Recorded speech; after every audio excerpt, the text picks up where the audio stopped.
कहते हैं कि लहू लहू को पुकारता है और जो ब्लड में होता है वो निकलकर सामने आ ही जाता है। बॉलीवुड के हीमैन धर्मेंद्र का परिवार काफ़ी एग्रेसिव माना जाता है।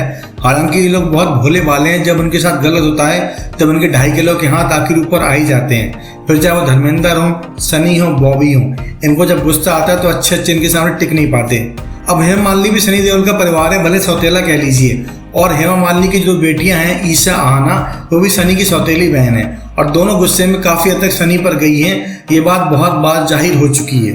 हालांकि सनी देओल जिस तरह शूटिंग पर और बहुत सारी गलत हरकतों पर गुस्सा होकर अपनी मुट्ठी भींच लेते हैं, वैसे ईशा देओल ने भी एक मूवी के शूटिंग पर किया और अपनी को एक्ट्रेस को जड़ दिया जोरदार थप्पड़। इस बात का खुलासा न सिर्फ ईशा देओल ने बल्कि हेमा मालिनी ने भी ऑफिशियली ऑन रिकॉर्ड कर दिया है। हालांकि एक टाइम पर इसको गॉसिप माना जा रहा था, लेकिन अब बात पूरी तरीके से कंफर्म हो चुकी है कि सनी देओल की बहन ईशा देओल गुस्से में बहुत तेज है और अपनी को एक्ट्रेस को थप्पड़ मारने बिल्कुल भी संकोच नहीं करती। एक्चुअली ये बात हो रही है प्यारे मोहन की शूटिंग के दिनों की, जब इंद्र कुमार विवेक ओबराय को फरदीन खान को लेकर टॉम, डिक एंड हैरी की तर्ज पर अंधे बहरी कहानी बना रहे थे।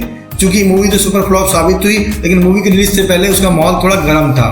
प्यारे मोहन में 2 एक्ट्रेस कास्ट की गई थी, एक थी ईशा देओल, दूसरी थी अमृता राव, जो कि मैं हूं ना और विवाह मूवी कर चुकी हैं। हालांकि बहुत सीधी सादी एक्ट्रेस मानी जाती हैं, लेकिन हेमा मालिनी के अकॉर्डिंग उन्होंने उनकी बेटी से बहुत तगड़ी बदतमीजी की थी, जिसके चलते ईशा देओल ने उनको छरेआम थप्पड़ मारा था।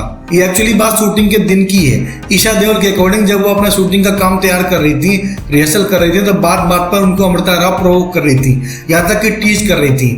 बात यहाँ तक बिगड़ गई, उन्होंने खुलेआम गाली दे दी, जिससे ईशा गुस्सा आया। उन्होंने आओ देखा ना था एक थप्पड़ जड़ दिया अमृता राव पर। यह बात तब के अखबारों में काफी सुर्खियों में आई थी, लेकिन तब कंफर्म किसी ने किया नहीं था और इसे गॉसिप मानकर इग्नोर कर दिया गया।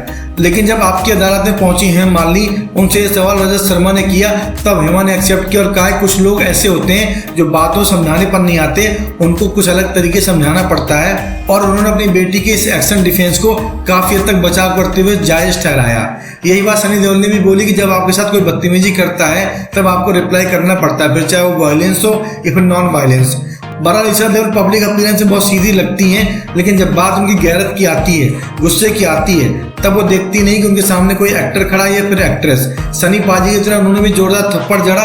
हालांकि इस पूरे मामले में अमृता राव ने आज तक कोई रिएक्शन नहीं दिया और न ही इस खबर को भी कंफर्म किया है। हालांकि हो सकता है इनसे उनको ह्यूमिलिएशन का सामना करना पड़ता हो, लेकिन गड़े मुर्दे उखाड़ते हुए आजकल फिर से खबर जोरों पर है। बिकॉज ईशा देओल की मूवी आई तुझे मेरी कसम, और ये मूवी के सिलसिले में पुरानी खबरों को एक तरह से पब्लिसिटी स्टंट के तौर पर यूज किया जा रहा है।